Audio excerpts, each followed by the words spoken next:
Price Lord brothers and sisters. இன்னைக்கு நம்ம ஒரு முக்கியமான கேள்வி வந்து நம்ம பார்க்க போறோம். அதாவது அடுத்து என்ன செய்யணும் அப்படின்னு தெரியாத சூழ்நிலையில பரலோகத்துல இருந்து ஒரு உதவி நம்ம எப்படி பெறுறது அப்படின்ற பத்தி இந்த வீடியோ நம்ம விரிவா பார்க்கலாம்.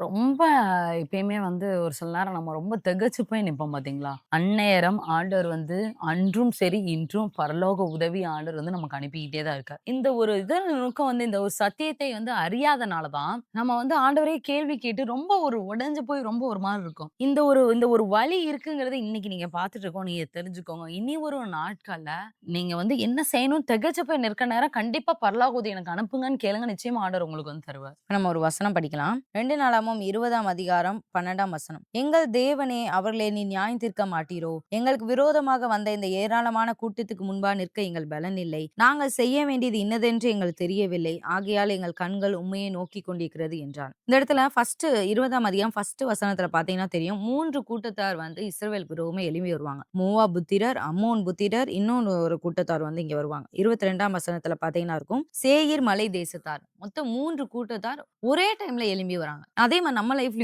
சில நேரம் பார்த்தீங்கன்னா, 3 விதமான பிரச்சனை, 4 விதமான பிரச்சனை அட் அ டைம்ல வரும். ம். கடன் வரும், வியாதி வியாதி வரும், வரும். வேலை ஸ்தலத்துல வேலை ஒரு ஸ்தலங்கள்ல பிரச்சனை பிரச்சனை வரும். வரும். இல்லன்னா வேலையே போகக்கூடிய ஒரு சூழ்நிலை வரும். ம். இல்ல பிள்ளைகளுக்கு உடம்பு சரியில்லாம ஆயிரும். எல்லாம் அதான் நல்லா சொல்றேன். கணவர் இருந்தாலும் கணவர் பிரச்சனை, கணவர்கிட்ட இருந்து ஒரு பிரச்சனை வரும். உங்க வேலை ஸ்தலத்துல ஒரு பிரச்சனை வரும். உங்க பிள்ளைகள் மத்தியில ஒரு பிரச்சனை வரும். இந்த மாதிரி ஒண்ணொண்ணு அட் அ டைம்ல ஒரு 2 பிரச்சனை, 3 பிரச்சனை அட் அ டைம்ல வந்து நிக்கும். அதே மாரி தான் இந்த ராஜாவுக்கு வந்துருச்சு. அப்ப அந்த ராஜா தான் சொல்றான், "ஆண்டவரே, ஏராளமான கூட்டத்துக்கு முன்னாடி நிக்க எங்களுக்கு பலன் இல்ல. நாங்க என்ன செய்யணும்ன்றதே எங்களுக்கு தெரியல. அதனால எங்க கண் வந்து உங்களையே நோக்கி கொண்டிருக்குது" அப்படின்னு. அப்பதான் வந்து ஒரு தீர்க்கதரிசி மூலமா ஒரு வார்த்தை வந்து புறப்படும். "நீங்க பயப்படாம கலங்காம இருங்க. இந்த யுத்தம் வந்து உங்களுடையது கிடையாது. இது கர்த்தர் தான் கர்த்தருடையது. செய்வார்" அப்படின்னு. உடனே யோசபாத் ராஜா என்ன பண்ணுவார் அப்படின்னா, 21ஆம் வசனத்துல இருக்கு. பின்பு அவர் ஜனத்தோடே ஆலோசனை பண்ணி பரிசுத்தமுள்ள மகத்துவத்தை துதிக்கவும் ஆயுதம் அணிந்தவர்கள் முன்பாக நடந்து போய் கர்த்தரை துதிங்கள், அவர் கிருபை என்றும் உள்ளதென்று கர்த்தரை பாடவும் பாடகரை நிறுத்தினார்கள். ம்.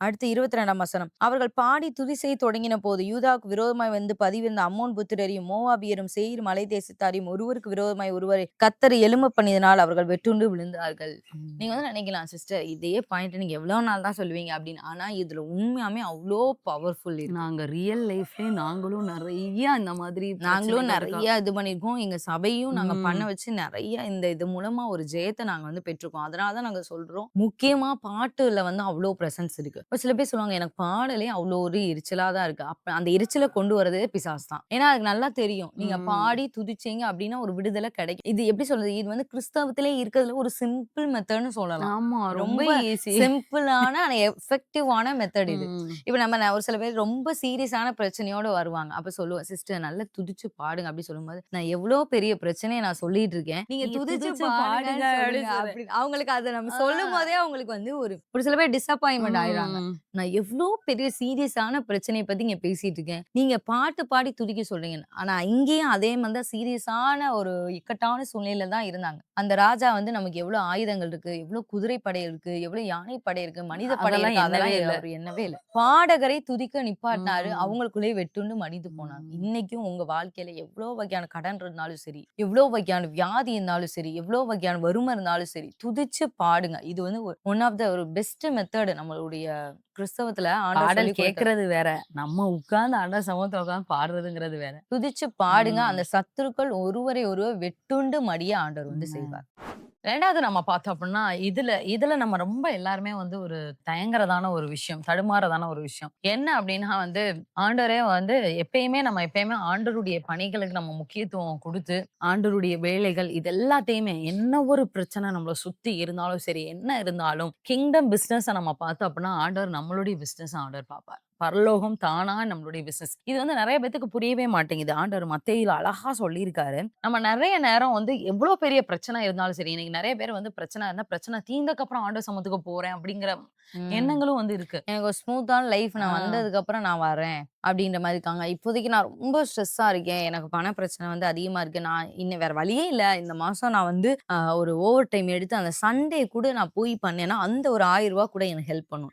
ஆனா ம். உண்மையா நான் சொல்றேன். இப்ப நீங்க சண்டே கூட போய் பண்ணுவீங்க. ஆனா மறுநாளே ஏதோ ஒரு பிசாசு வந்து அந்த ரூ. ரெடியா 1000 நிக்கும். எடுத்துட்டு அந்த ரூ. வந்துரும். 1000 ரூ. எடுக்க. அப்ப 1000 கூட எடுக்காது. கூட கூட சேர்ந்து கூட ரூ. சேர்ந்து அடிக்கும். 2000 எடுத்துச்சுன்னா இதே என்ன நீங்க பண்ணுவீங்க? ஆண்டவர்ட்ட நீங்க போனீங்கன்னா, மேபி உங்க சேலரி இன்கிரிமெண்ட் ம். ஆகாம வேணா இருக்கலாம். ஆனா அந்த மாசம் நமக்கு வர வேண்டிய நஷ்டங்கள் எதுவும் வராதபடி அந்த ரூ. ஆண்டவர் 1000 பாதுகாப்பார். கூட செலவு கூட இல்லாம ஆண்டவர் உங்கள ம். காப்பாத்துவார். நீங்க நம்ம வந்து நம்ம மனுஷ ஞானத்துல நான் பெரிய கால்குலேட்டிவா நான் திங்க் பண்ண போறேன். 30 நாளு. ஓகே இப்படி இப்படி பண்ணணும். இந்த ஓவர் டைம் எடுத்து பண்ணணும். சண்டே கூட நான் போய் வேல பார்த்தணும். அப்ப கூட ஒரு ரூ. 500 கிடைக்கும். பயங்கர கால்குலேட்டிவா ஒரு சில பேர் வொர்க் பண்றாங்க. அதான் சொல்றேன். அப்ப நீங்க வந்து ஆண்டவருடைய இதுல நீங்க விட்டதுனால நெறைய நேரம் எங்கேயோ போயிருது. ஸோ நம்ம வந்து அவ்ளோ பெரிய பிரச்சனைகள் இருக்கும்போது, நல்லா நெறைய அடுத்து என்ன செய்யணும்னு திகைக்கும்போது, அப்படியே உலகத்த நோக்கியே அப்படியே ஓடாம, இன்னைக்கு நெறைய பேர் பண்றதான ஒரு தப்பே அதுதான். இந்த பிரச்சனைய பாடலன்னா, இவன்ட்ட ஃபோன் பண்ணி பேசலாமா? இவன்ட்ட இங்க கொஞ்சம் வாங்கலாமா? அங்க கொஞ்சம் வாங்கலாமா? இந்த பிரச்சனை. இந்த இந்த இவங்ககிட்ட போய் அப்ளிகேஷன போட்டு நம்ம இது பண்ணலாமா? அதெல்லாம் பண்ண தான் செய்யணும். நாங்க பண்ணக்கூடாதுங்கிறத சொல்ல வரல. நம்ம வேலைகள வந்து நம்ம செய்யணும். செய்யக்கூடாதுன்னு சொல்ல வரல. ஆனா,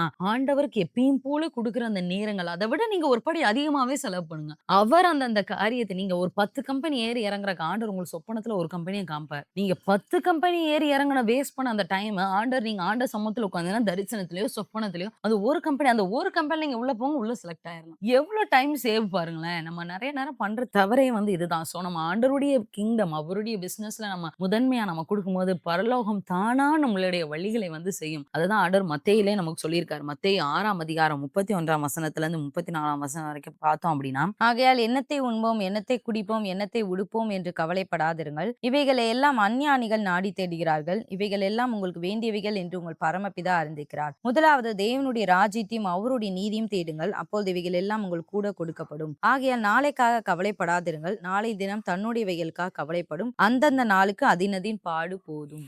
ஆனா ரொம்ப அழகா சொல்லிட்டாரு. இத விட நமக்கு எப்படி நம்ம ஏன் இத தாண்டி நம்ம எல்லாரும் நெறைய நேரம் நம்ம மிஸ் பண்ற விஷயமே, ஏன் எல்லாத்தையும் போட்டு நம்ம சுமந்துட்டே இருந்து, ரொம்ப பயங்கரமா குழம்பி போய் நிக்கிறோம். நம்ம ஆண்டவர் தெளிவா சொல்ட்டார். "என் ராஜ்யத்த நீங்க தேடுங்கப்பா. எனக்குரிய இருக்க வேலைய நீங்க செய்றத எப்பயும் போல இல்ல. கொஞ்சம் அதிகமாவே கூட செய்யுங்க. முதலாவது செய்யுங்கன்னு ஆண்டவர் சொல்றார். ஃபர்ஸ்ட் என்னோட பிரையாரிட்டி நீங்க குடுத்துருங்க. ஆட்டோமேட்டிக்கா அது நடக்கும். பரமபிதாங்க நம்மளுக்கு சாப்பிடுறதுக்கு, குடுக்குறதுக்கு இதுக்கெல்லாம் தெரியாமையா இருக்கு? ஏன் இந்த மரங்களுக்கு இதுக்கு எல்லாத்துக்கும் அதுவே போஷிக்கிற தேவன், இன்னைக்கு நமக்கு என்ன போஷிக்க மாட்டாரா? அப்படின்னு ஆண்டவர் வந்து இதா சொல்றாரு. ஸோ நீங்க இன்னைக்கு பார்த்துட்டு இருக்க நீங்க, ஒருவேளை இந்த பாடு பிரச்சனைகள்லாம் இருக்கும்போது ஆண்டவருக்கு முதன்மை குடுக்காம நீங்க அத நோக்கி ஓடுனீங்கன்னா டைம் தான் வேஸ்ட். அதுக்கு ஈஸியா ஆண்டவருக்கு முதன்மை குடுங்க. பரலோகமே இறங்கி வந்து நமக்காக வேலை செய்யும்.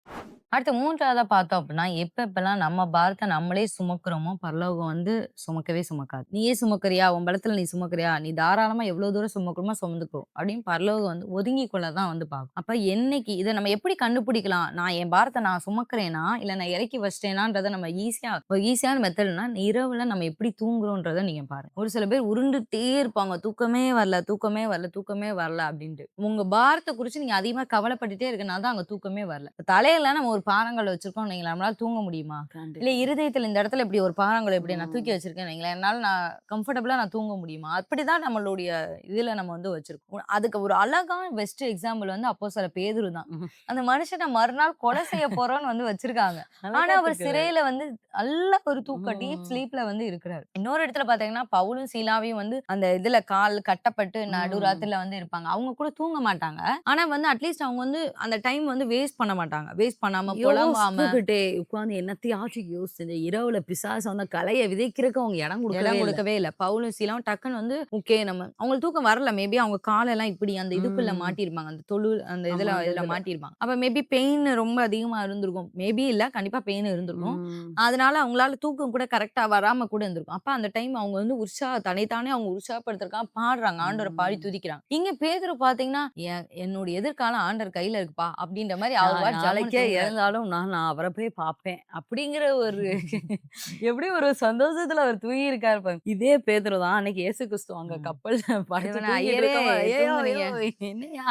இப்படி தூங்கிட்டு இருக்கீங்க? உங்களுக்கு கவலை இல்லையா? நாங்கலாம் மடிஞ்சு போதகரே நாங்க போறோம்." மடிந்து போறோம். போதகரே உங்களுக்கு மடிந்து கவலை போறோம். எழுப்புனவங்க உங்களுக்கு கவலை இல்லையா? நாங்க செத்து போறது கவலை இல்லையான்னு இப்படி கவலைப்பட்ட பேதுரு இப்ப இயேசு மாதிரியே அவரும் ம். நான் பிதாவினுடைய மடியில தான் நான் ரிலாக்ஸா. படுத்திருக்கேன் அப்படின்ற மாதிரி ரிலாக்ஸா வந்து படுத்திருக்கு. அப்பதான் 2 பேருக்கும் பேதுருக்கும் பரலோக உதவி வந்தது. ம். அப்போஸ்தலர் பவுலுக்கும் பவுலுக்கும் பதவி உதவி பரலோக வந்துச்சு. 2 பேருக்கும் வந்துச்சு. ஒண்ணு நீங்க தூக்கம் வந்தா நல்லா தூங்குங்க. தூக்கம் வரலையா? பிரச்சனை, பாடுகள், வலிகள் குறித்து தூக்கம் வரலையா? பாட்டு பாட ஆரம்பிங்க. ம். அதுதான் நாங்க சொல்றோம். துதிச்சு பாட ஆரம்பிங்க. இரவு நேரத்த வேஸ்ட் பண்ண வேண்டாம். சும்மா நல்லா அப்படி இப்படி சொல்றோம். அந்த திரும்பி படுத்தா பிசாசு அந்த கலைகள் அதுவும் முக்கியமா அந்த பிரச்சனை, பாடுகள் இருக்கும்போது என்னென்னலாமோ சிந்தனை குடுப்பான். அவன் அவன் குடுக்குற சிந்தனைக்கு அளவே கிடையாது. அந்த நெகட்டிவான சிந்தனைக்கு அளவே கிடையாது. அதுக்கு ஸ்பேஸே நம்ம குடுக்காம துதிச்சோம் அப்டின்னா, ஓகே இது ஒண்ணும் பண்ண முடியாதுன்னு போயிருவான். ஃபர்ஸ்ட்டு நீங்க செய்ய ஆரம்பிங்க. அதுக்கடுத்து அவன் ஓடியே போயிருவான்.